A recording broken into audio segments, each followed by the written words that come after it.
20 years of excellence in cancer care. Mahatma Gandhi Cancer Hospital and Research Institute, Visakhapatnam.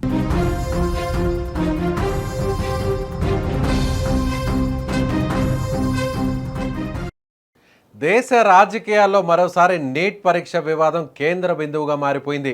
Congress నేత రాహుల్ గాంధీని ఢిల్లీ పోలీసులు అదుపులోకి తీసుకున్న ఘటనపై తమిళనాడు సీఎం విజయ్ తీవ్రంగా స్పందించారు. రాహుల్ గాంధీతో పాటు ఇతర ప్రతిపక్ష నేతలను పోలీసులు నిర్బంధించడం ప్రజాస్వామ్య స్ఫూర్తికి విరుద్ధమని ఆయన విమర్శించారు.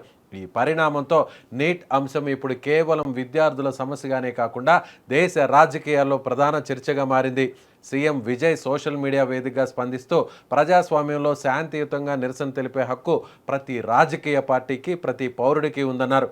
అలాంటి పరిస్థితుల్లో ప్రతిపక్ష నేతలను అదుపులోకి తీసుకోవడం సరైన విధానం కాదని అభిప్రాయపడ్డారు. అంతేకాదు, నీట్ పరీక్షకు వ్యతిరేకంగా జరుగుతున్న ప్రతిపక్షాల ఆందోళనకు తమ పార్టీ పూర్తి మద్దతు ఇస్తుందని స్పష్టం చేశారు. విజయ్ చేసిన మరో కీలక వ్యాఖ్య, నీట్ పరీక్షపై ఈ పరీక్ష వల్ల విద్యార్థులు, వారి కుటుంబాలు తీవ్ర మానసిక ఒత్తిడికి గురవుతున్నాయని ఆయన అన్నారు. ముఖ్యంగా గ్రామీణ ప్రాంతాలు, పేద కుటుంబాలకు చెందిన విద్యార్థులు అసమాన పోటీని ఎదుర్కొంటున్నారని గతంలోనూ తమిళనాడులో అనేక రాజకీయ పార్టీలు వాదిస్తున్నాయి. అదే అభిప్రాయాన్ని మరోసారి విజయ్ వ్యక్తం చేస్తూ నీట్ పరీక్షను పూర్తిగా రద్దు చేయాలని డిమాండ్ చేశారు. అయితే ఈ అంశంలో రాజకీయ విమర్శలు కూడా చోటు చేసుకున్నాయి. ఓటు బ్యాంకు రాజకీయాల కోసం ప్రజలకు తప్పుడు హామీలు ఇవ్వడం సరికాదని విజయ్ వ్యాఖ్యానించారు. ఈ వ్యాఖ్యలు ప్రస్తుతం కేంద్ర ప్రభుత్వ విధానాలపై విమర్శగా రాజకీయ వర్గాలు విశ్లేషిస్తున్నాయి. ఇక మరోవైపు కేంద్ర ప్రభుత్వం మాత్రం నీట్ పరీక్ష దేశవ్యాప్తంగా వైద్య విద్యలో ఒకే విధమైన ప్రవేశ విధానాన్ని తీసుకొచ్చిందని, పారదర్శకతను పెంచేందుకు ఇది అవసరమని గతంలో పలుమార్లు స్పష్టం చేసింది. అదే సమయంలో పేపర్ లీక్ వంటి అక్రమాలపై విచారణ కొనసాగుతోందని, బాధ్యులపై చర్యలు తీసుకుంటామని కూడా తెలిపింది.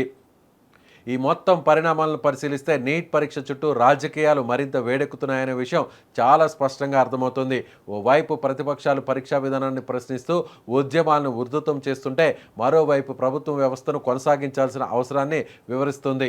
దీంతో ఈ అంశం రాబోయే రోజుల్లో కూడా దేశ రాజకీయాల్లో ప్రధాన చర్చగా కొనసాగే అవకాశం కనిపిస్తోంది.